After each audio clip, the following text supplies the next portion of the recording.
The sea that morning was unnervingly calm, a glassy stretch of gray blue that seemed to swallow sound. On board the patrol ship Artemis, the crew went through their routine checks, half distracted, lulled by the rhythm of the waves. Nothing unusual was expected, not that day. Then a sailor near the bow stopped mid-sentence. "Sir, something out there."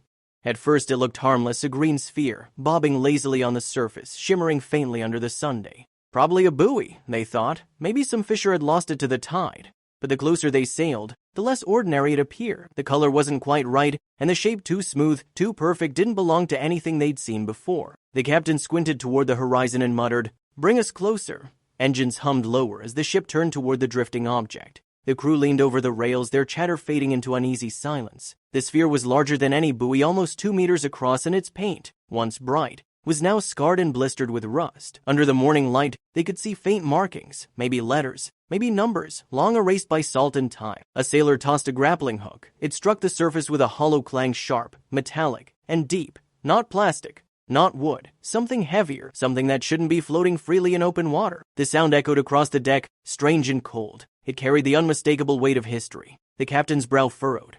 "Steel, pull her in slow." The rope tightened. The ball rocked gently, as if resisting, and for a moment it almost seemed alive, shifting with the current in a way that felt deliberate. The crew stepped back instinctively, eyes fixed. "What if it's a mine?" one whispered. The word spread like a spark through dry air. A few of the men froze in place, glancing toward the captain for confirmation. He didn't answer, just stared at the green metal sphere bobbing beside them, its dull sheen reflecting their faces like ghosts. Naval mines weren't unheard of in these waters. Old wars had left plenty of relics adrift, silent and deadly.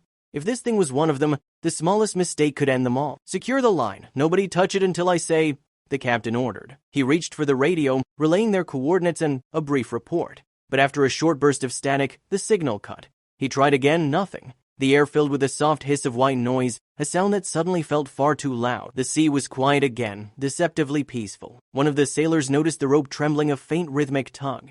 He leaned over the rail. "Sir, it's moving."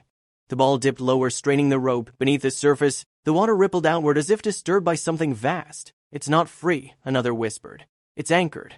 For the first time that morning, the captain's voice lost its calm. "Prep 2 divers, I want to know what we're dealing with." Within minutes, the deck transformed from routine to readiness. 2 men suited up, their motions practiced but heavy with dread. Air tanks clanked, buckles tightened, masks sealed.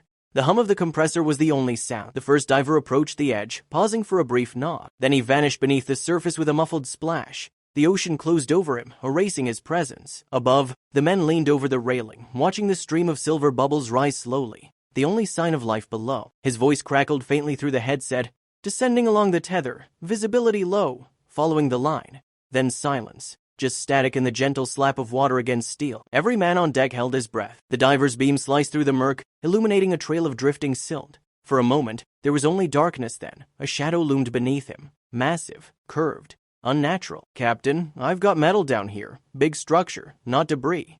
He followed the rope until it vanished into the hull of something vast. His light revealed corroded plates, barnacles, and the faint outline of rivets. Then, through a cloud of sediment, letters appeared, faded but unmistakable, a ship's name. "It's a wreck," he whispered. "Old, really old." Another diver joined him, their beams crossing like thin swords of light. Together they drifted toward an open doorway, its hinges rusted but still holding. Inside, crates lay stacked neatly, preserved in eerie silence. The markings were military stenciled warnings, numbers, faded emblems. They pried one open. Not weapons, not explosives. Inside were medical supplies, food rations, and relief packages still sealed after decades. "This wasn't a warship," one said quietly. "It was trying to save people." Above, the captain listened, expression hardening. They hadn't found a mine. They had uncovered a forgotten rescue vessel, lost to time and buried by silence. The diver's last words before surfacing echoed in the captain's head, said, "Sir, someone marked it to hide it, not to find it." The sea around them seemed to grow heavier, as if it too remembered.